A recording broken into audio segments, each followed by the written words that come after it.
19대 왕 여호야 긴 시대에 선포되었다라고 추정되는 예레미야의 5번째 설교를 시작하면서 하나님의 백성, 주의 백성은 하나님의 영광과 그분을 드러내기 위하여 부름을 받은 하나님의 특별한 사역자요 하나님의 도구다라는 것과, 그런 우리가 그런 것 때문에 하나님의 영광과 하나님을 드러내기 위하여 부름받은 우리가 하나님을 떠나고 하나님께 돌아오지 않는다면 우리는 아무런 쓸모도 없는 인생, 하나님께도 그리고 사람들에게도 이 땅에서 아무 쓸모 없는 그런 인생이 되게 될 것이다라는 무서운 경고를 살펴보았습니다. 결국 하나님께서 너희가 하나님의 영광을 위하여 그리고 하나님을 드러내는 특별한 사역자여 하나님의 도구인데도 불구하고 하나님을 떠나 돌아오지 않는다면 너희는 쓸모없는 인생이라고 이렇게 선포하시면서 이 설교를 주시는 이유, 결국 이 설교를 통하여 예레미야의 5번째 설교를 통하여서 하나님께서 말씀하시고자 하는 핵심이 무엇일까요? 그것은 바로 오늘 본문 16절에 나와 있습니다. 읽어볼까요? 시작. 그가 어둠을 일으키시기 전, 너희 발이 어두운 산에 거치기 전, 너희 바라는 빛이 사망의 그늘로 변하여 침침한 어둠이 되게 하시기 전에 너희 하나님께 영광을 돌리라. 이렇게 무서운 경고를 하셔. 너 아무짝에도 쓸모없다. 하나님도 사람에게도 아무짝에도 쓸모없다. 저 썩은 뱃띠같이, 술 취한 사람같이 그렇게 되어서 아무짝에도 쓸모없다. 이렇게 말씀하시는 이유는 여기 나오는 것처럼 그러한 일이 일어나기 전, 너희 삶에 고통이 찾아오고 너희가 더 이상 이제 남은 삶이 아무런 쓸모없이 그렇게 살아가기 전, 그러한 일이 너에게 일어나기 전 어떻게 하라는 거예요? 돌이켜서 하나님께 나아가며 하나님께 영광을 올려드리는 삶을 살아라라고 우리에게 말씀하시는 것입니다. 이제 이 예레미야의 5번째 설교를 마무리하면서 그러면 우리는 어떻게 하면 하나님께 영광을 돌리며 그분을 드러내고 그분의 영광을 위해서 살아갈 수 있습니까? 하나님은 누구를 통하여서, 어떤 사람을 통하여서 영광을 받으시고 하나님은 어떤 사람을 쓰시는가, 하나님이 어떤 사람을 통하여서 영광을 받으시는가, 오늘 2가지로 나눠서 살펴보려고 합니다. 그 첫 번째는 바로 하나님은 겸손한 사람을 쓰시고 겸손한 사람을 통하여 영광을 받으신다라는 것을 말씀해 주고 있습니다. 오늘 본문을 시작하면서 15절은 하나님께 영광을 돌리고 또 그에게 쓰임받기 위해서 가장 중요한 요소가 무엇인지를 말씀해 주고 있습니다. 읽어볼까요? 시작. 너희는 들을지어다, 귀를 기울일지어다, 교만하지 말지어다. 여호와께서 말씀하셨습니다. 우리가 하나님께 영광을 올려드리고 하나님이 쓰시기에 합당한 사람이 되기 위해서 가장 중요한 것은 뭐냐면 교만을 버리는 것입니다. 교만이 뭐죠? 교만은 나는 맞다, 내가 맞다, 나는 늘 맞다라고 하는 자기의와 나는 높다라는 자기 자랑이 함께 역사하는 상태, 그것이 바로 교만입니다. 언제나 자기는 옳아요. 언제나 나는 맞아요. 언제나 내가 맞아요. 그리고 언제나 나는 높아요. 누구보다 위에 있어요. 그렇게 자기의와 자기 자랑이 연합하여 역사하고 있는 상태를 교만이라고 하고요. 그런데 이렇게 교만해도 잘 드러나지 않을 수 있거든요. 왜냐하면 교만이란 우리 마음속에 있어요. 그런데 이 교만이 역사하는 사람들의 특징이 있습니다. 교만한 사람들의 특징이 있어요. 15절을 다시 보시면 뭐죠? 교만한 사람들의 특징. 너희는 들을지어다, 귀를 기울일지어다, 교만하지 말지어다. 교만한 사람의 특징은 결코 듣지 않는다라는 거예요. 그 마음속에 역사하고 있는 자기 의와 자기 자랑으로 똘똘 뭉쳐 있는데요. 그냥 보면 모를 수도 있어요. 그런데 이런 사람들의 특징은요, 절대 누군가의 말을 듣지 않는다는 거예요. 하나님의 말씀도 듣지 않아요. 하나님이 보내신 사람의 말도 듣지 않아요. 하나님이 세우신 권위자의 말도 듣지 않아요. 누구의 말도 듣지 않아요. 자기 생각에 맞으면 맞는 거예요. 그래서 이런 사람들의 특징은 귀가 있어도 듣지 못한다라는 특징이 있어요. 듣지 아니하기 때문에 나중에 듣지 못한다라는 거예요. 하나님이 말씀하셔도 일단 내 선입견과 내가 가지고 있는 생각에 따라서 이게 옳으냐 그르냐 판단되지 듣지 않아요. 그리고 하나님이 보내신 사람이 말해도, 예레미야가 아무리 말해도, 오래 말해도 듣지 않아요. 주변에 자기를 사랑하는 사람이 말하든 혹은 하나님은 우리가 미워하는 사람을 통해서도 우리한테 말씀하실 수 있거든요. 그런데도 듣지 않아요. 교만한 사람들의 특징은 듣지 않는다라는 것입니다. 그리고 교만한 사람들의 특징은요, 절대 순복하지 않는다는 거. 절대 복종하지 않는다. 듣지 않고 절대 복종하지 않는다는 거. 여러분 결국 하나님께서 이 교만한 이 이스라엘 백성들을 길들이시기 위하여서 하나님께서 그들에게 살 길을 열어주셨어요. 우리가 앞으로 살펴보겠지만 예레미야 21장을 가보시면요. 이렇게 말씀하셨거든요. 8절에 있습니다. 시작. 여호와께서 말씀하시기를 보라 내가 너희 앞에 생명의 길과 사망의 길을 두었노라. 너는 이 백성에게 전하라 하셨느니라. 이 성읍에 사는 자는 칼과 기근과 전염병에 죽으려니와 너희를 에워싼 갈대아인에게 나아가서 항복하는 자는 어떻게 해요? 살 것이다. 그의 목숨은 전리품같이 되리라. 살 길. 지금 너희는 반드시 심판을 받을 것인데 그러나 내가 살 길을 하나 열어놨다. 살 길은 뭐죠? 바벨론한테 항복하라는 거예요. 바벨론에게 복종하라는 거예요. 너희가 바벨론하고 언약을 맺었지 않느냐? 나를 떠나서 바벨론하고 언약을 맺었지 않느냐? 그러니까 너희가 언약을 맺었던 그 바벨론에게 순종해라. 내한테는 순종하지 않더라도 그러면 그들에게는 순종해라. 그러면 내가 살게 하겠다라고 말씀하셨어요. 근데 이게 납득이 안 가는 거예요. 어떻게 하나님의 백성이 바벨론한테 순종하냐 이거예요. 내가 납득이 안 된다라는 거예요. 27장도 가보시면요. 12절부터 14절까지 있습니다. 시작. 내가 이 모든 말씀대로 유다의 왕 시드기야에게 전하여 이르되 왕과 백성은 바벨론 왕의 목에 메고 그와 그의 백성을 섬기소서. 그리하면 사실이라. 어찌하여 당신과 당신의 백성이 여호와께서 바벨론의 왕을 섬기지 아니하는 나라에 대하여 하신 말씀과 같이 칼과 기근과 전염병에 죽으려 하나이까? 그러므로 당신들은 바벨론의 왕을 섬기게 되지 아니하리라 하는 선지자의 말을 듣지 마소서. 그들은 거짓을 예언하는 겁니다. 아니 우리는 잘 될 거야. 하나님의 백성은 이길 수 있어. 우리는 바벨론을 이길 수 있어. 그렇게 말하고 있었던 거예요. 그런데 하나님은 어떻게 하신 거예요? 바벨론한테 항복해라. 그를 통하여 내가 그를 들어 너희를 회초리로 삼아서 그를 통하여서 너희를 고칠 것이다. 그러니 순종해라. 바벨론한테 순종해라. 그런데 어떻게 하는 거예요? 끝까지 19대 왕이 지났습니다. 마지막 20대 왕 시드기야가 앉았어요. 11년 동안 말했어요. 그런데도 그들은 결국은 순복하지 않는 거예요. 왜요? 납득이 안 가니까. 이해가 안 가니까. 사람들은요. 자신이 교만하면서도 자신이 불순종하고 있으면서도 순종하고 있다고 착각하는 때가 있어요. 언제냐면 납득이 되어서 움직일 때. 여러분 주인이 종한테 무슨 일을 시킬 때 꼭 납득을 시켜야 됩니까? 종에게? 물론 우리 하나님은 인격적이시라 우리를 최대한 납득시킬 것이고 우리를 이해시키실 거예요. 그런데요. 내가 납득이 되어서 하나님 말씀에 순종한다는 것은 하나님을 내가 이해할 수 있다는 교만이기도 해요. 뭐 우리가 어떻게 하나님의 뜻을 다 이해할 수 있겠어요? 하나님이 나를 납득시키시면 하나님 내가 지금 이게 이해가 되면 가겠다. 그건요. 이해가 돼서 움직이는 건 하나님께 순종하는 것이 아니고 내가 한 선택에 그저 충실할 뿐이에요. 납득이 되었으니까 내가 선택한 것 아닙니까? 그러니 내 선택에 내가 충실한 것이지 하나님의 뜻에 순종한 건 아니란 말입니다. 아브라함이 본토 친척 아버지 집을 떠나라고 했을 때 이해가 되고 납득이 돼서 떠났습니까? 믿음으로 간 거예요. 하나님이 가라 하시니 간 거예요. 이게 도대체 감당이 안 되고 이해가 안 가는데도 하나님이 말씀하신 게 확실하다라는 분별. 그래서 우리는 이해하기 위해서가 아니라 하나님의 뜻인지 아닌지를 분별하기 위해서 이래야 되고 납득은 나중에 되는 거예요. 여러분 그 아들을 바치라고 하는 말이 납득이 됩니까? 이해가 됩니까? 그래서 하나님께서 그 아브라함 앉혀놓고 이해를 시켜놓고 그렇게 하셨습니다. 납득이 도저히 안 돼요. 그런데 어떻게 하는 거예요? 한 가지 확신한 거는 하나님의 뜻이에요. 그래서 나를 드린 거예요. 모세가요. 80이 되었는데 하나님께서 이집트로 가래요. 그리고 그 이스라엘 백성들을 끌어오래요. 납득이 됩니까? 그런데도 하나님의 뜻이니까 가는 거예요. 아니 사울이 지금 눈 뻔히 뜨고 있는데 나한테 기름을 붓는 거예요. 그리고 그 사울 때문에 죽을 위기에 처했어요. 광야에 계속 굴에 다니면서 그렇게 있는데 납득이 됩니까? 납득이 안 돼도 순종. 만약에 이런 사람들의 특징은요. 아니 나를 이해시켜봐라. 내가 이해가 되면 내가 하겠다. 그건 아까도 말씀드렸던 것처럼 하나님의 뜻에 순종하는 것이 아니라 내가 이해한 나의 뜻에 충실할 뿐이에요. 내게 충실할 뿐이지 하나님에 대한 충성은 아니란 말이에요. 그래서 이 교만한 사람들의 특징은 결코 순복하지 않는다라는 거예요. 순종하지 않는다라는 거예요. 그래서요.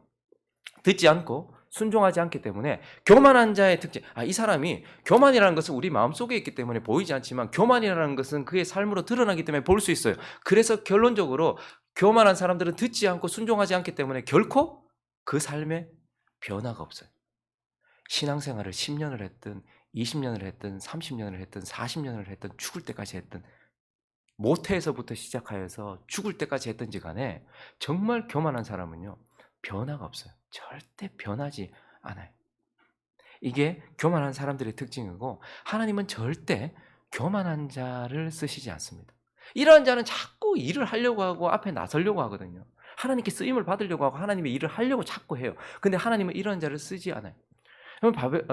예루살렘에 또요 공부 많이 했고 정말 많은 영향력을 미치던 사람들이 예루살렘에 성전에 있었어요. 근데 예수님 그런 사람 쓰셨습니까?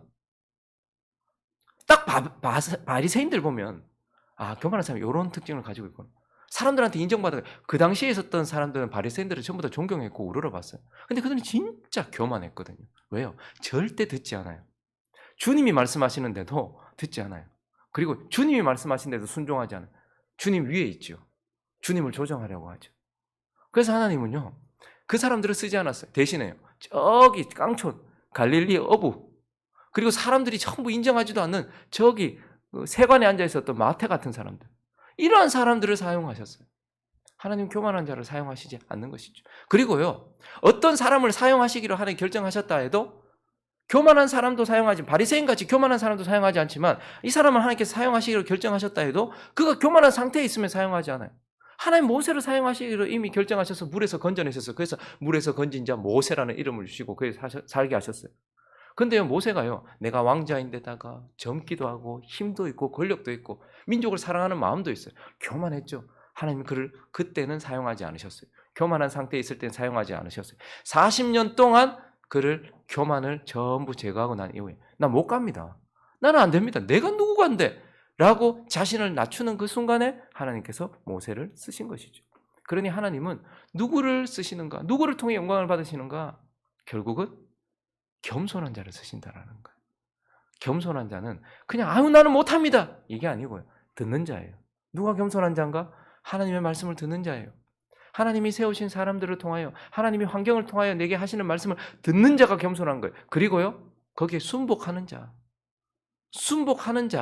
순종하는 자, 하나님의 뜻을 따라 자기 자신을 드리는 자, 그가 겸손한 자다라는 것이고, 하나님은 결국 자신의 영광을 겸손한 자를 통하여서 드러내시고 그를 쓰신다라고 오늘 본문을 통하여 말씀하고 계시는 것입니다. 그리고 한 가지 더, 하나님은 어떤 사람을 사용하시며 누구를 통해 영광을 받으시는가? 정결한 사람이다라고 우리에게 말씀하고 있습니다. 깨끗한 사람. 여러분, 이어지는 본문에서는요, 왜 그들이 이렇게 비참한 상태가 되고 왜 우리는 하나님께 사용받지 못하는 쓸모없는 인생이 되었는고? 라는 질문에 하나님께서 명확하게 답하는 본문이 나와요. 22절을 보시면요, 네가 마음으로 이르기를 어찌하여 이런 일이 내게 닥쳤는고? 아니, 영광스럽고 명예로웠던 우리, 하나님의 특별한 선민이었던 우리, 근데 우리가 어떻게 이렇게 마치 강간당하는 여인처럼 치마가 올려지고 이렇게 수치를 당하며 하나님께 아무 쓸모없는 인생이 되었는고 하겠으나 이유는 뭐죠? 네가 군사력이 약해서? 유능하지 못해서? 그들보다 힘이 약해서? 아니, 네 죄악이 크므로 더럽기 때문이다 라고 말해요. 정결하지 못했기 때문이다 라고 말해요. 하나님께서 이 말씀을 하시면서 세상은 유능한 사람을 씁니다. 그 사람의 인격이 어떠하든 뭐든 상관없이 내게 유익하면 써요, 세상은. 그런데요, 하나님은요, 더러운 자는 쓰시지 않으세요. 유용한가, 유익한가, 유능한가가 중요한 것이 아니라 정결한가 하는 것이에요. 그러면서 하나님께서 이어서 하시는 말씀이 뭐냐면 결코 되어질 수 없는 일, 결코 불가능한 일을 하나 말씀하시는데 23절을 보시니까요, 구스인이 그의 피부를, 구스인의 에티오피아 사람을 말하는 거예요. 흑인이라고 볼 수 있겠죠. 표범이 그의 반점을 변하게 할 수 있느냐? 할 수 있을진데 악에 익숙한 너희도 선을 행할 수 있는. 지금 하나님께서 약간 비아냥거리시는 거예요. 야, 자기가 선천적으로 이런 피부색을 가지고 태어난 사람이 그 피부색 바꿀 수 있냐? 표범이 이렇게 반점을 가지고 태어났는데 그 반점 변하게 할 수 있냐? 불가능하다 이거예요. 불가능한 것처럼 오늘 보기가 상당히 이렇게 불가능하다. 그와 마찬가지로 악에 익숙한 너희도 선을 행할 수 있으래. 이 말은 너희는 절대 선을 행할 수 없다 이렇게 말씀하시는 거예요.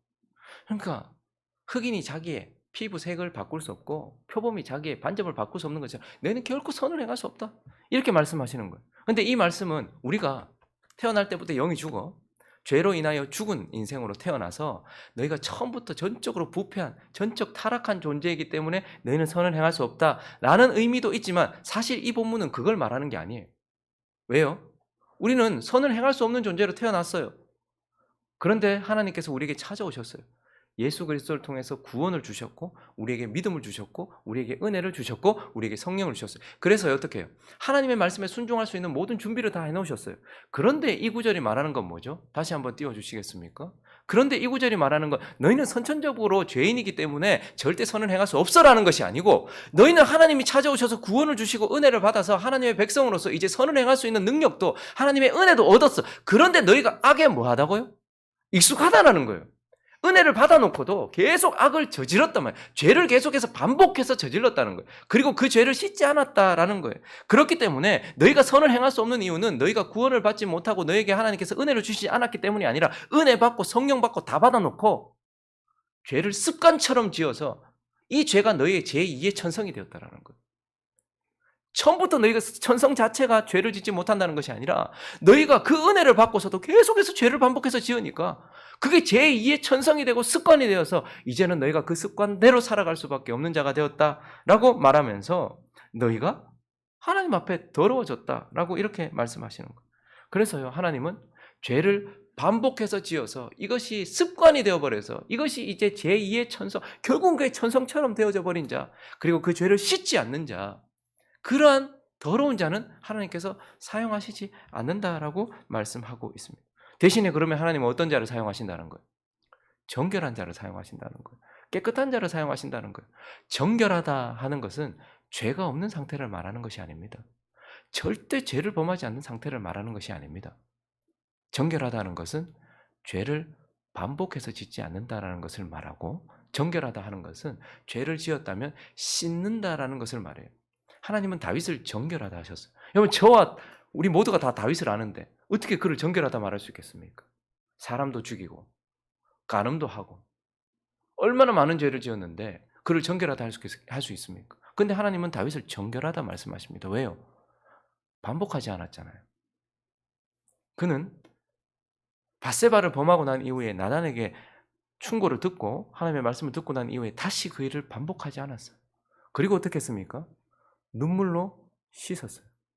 여러분, 제가 며칠 전에 그냥 우연히 TV를 틀다가 이제 아내와 아이들이 이제 그 이모집에 가서 이제 저에게 진정한 휴가가 왔던 그때에 그냥 이제 TV를 이렇게 보고 있는데 갑자기 제목에 그냥 그 TV였는데요.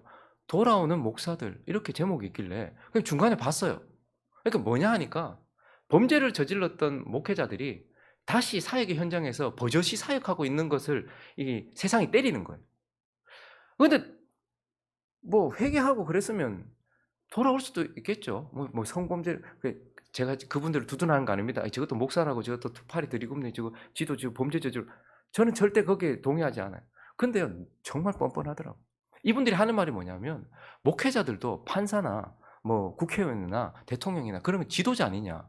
그런데 어떻게 이런 범죄를 저지르고 나서 1년도 안 되고 2년도 안 되고 아예 벌도 안 받고 다시 그 강단에 서서 어떻게 그 자기에게 강간당한 여자도 있고 성폭행 당한 자도 있는데 그 앞에서 설교를 하느냐. 돌아오는 목사들. 그게 제목이더라고. 근데 그분들이요. 여러분, 다윗이 범죄하고 난 이후에 여전히 그곳에 있었어요. 그러나 다윗은요, 분명한 회개를 했어요. 자신의 죄를 드러냈고 죄에 대한 보응을 받았고 그리고 눈물로 그걸 씻었어요. 그리고 다시는 반복하지 않았어요. 근데요, 이분들의 특징은 뭐냐면 죄를 인정하지 않아요. 그 사람이 나에게 모함을 했다. 그리고 이분들의 특징은 한 번 넘어진 게 아니에요. 2015년도에도 그렇게 있더라. 2016년도에도 그런 게 있더라.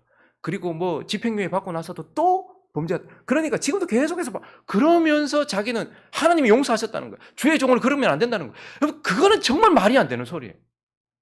그러니 목회가 되겠습니까? 하나님은 정결하지 않은 자를 쓰시지 않습니다. 정말 당황스럽더라고요. 그러면서 하는 말이 죄 없는 사람 있냐는 거예요. 뭐 은혜로 넘어가야 된다는 거예요. 그래서 교단에서 그걸 다 이렇게 해주고 뭐 이런 이야기들을 하는 거예요. 뭐 죄 없는 사람 없겠지만 그러나 정결하다 하는 것은 다시 반복하지 않는 거예요. 내가 사람을 폭행했습니까? 다시는 그 일을 하면 안 돼요. 말로서 그 사람에게 상처를 줬어요. 자녀에게 그렇게 했어요. 다시는 그 일을 하지 않는 게 정결인 거예요.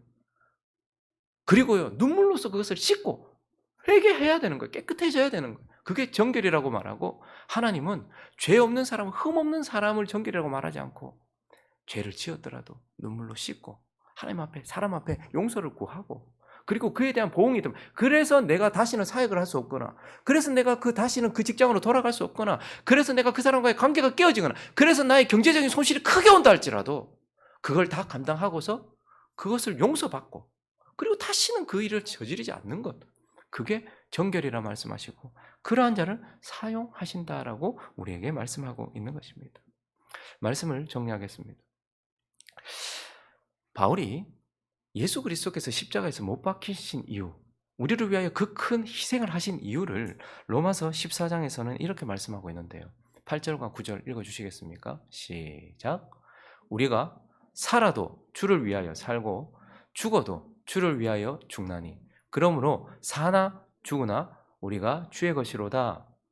이를 위하여 그리스도께서 죽었다가 다시 살아나셨으니 곧 죽은 자와 산 자의 주가 되려 하십니다. 예수께서 왜 십자가에 죽으셨습니까? 라고 말하면 우리는 저를 사랑해서요, 이렇게 말합니다. 근데 바울은 예수께서 왜 십자가에서 죽으셨습니까? 라고 말하면 그 사람이 사나 죽으나 주의 영광을 위해 살게 하기 위해서 예수께서 죽으셨다라고 말하고 있어요. 그래서 고린도서 10장 가보시면요, 31절도 있습니다. 시작. 그런즉 너희가 먹든지 마시든지 무엇을 하든지 다 하나님의 영광을 위하여 하라. 저와 여러분이 구원받은 이유, 저와 여러분이 지금도 숨을 쉬면서 여기에 존재하고 있는 이유는 나만의 행복을 위해서가 아니고 하나님을 포함한 우리 모두의 행복과 특별히 하나님의 영광을 위하여서다라는 것을 기억하시면서 마지막으로 다시 16절을 읽고 마치도록 하겠습니다. 시작. 그가 어두움을 일으키시기 전, 너희 발이 어두운 산에 거치기 전, 너희 바라는 빛이 사망의 그늘로 변하여 침침한 어둠이 되게 하시기 전에 너희 하나님 여호와께 영광을 돌리라. 겸손한 자가 되고 정결한 자가 되어서 너희 하나님께 영광을 돌리는 자가 되시는 저와 여러분 되시기를 예수 그리스도의 이름으로 축원합니다.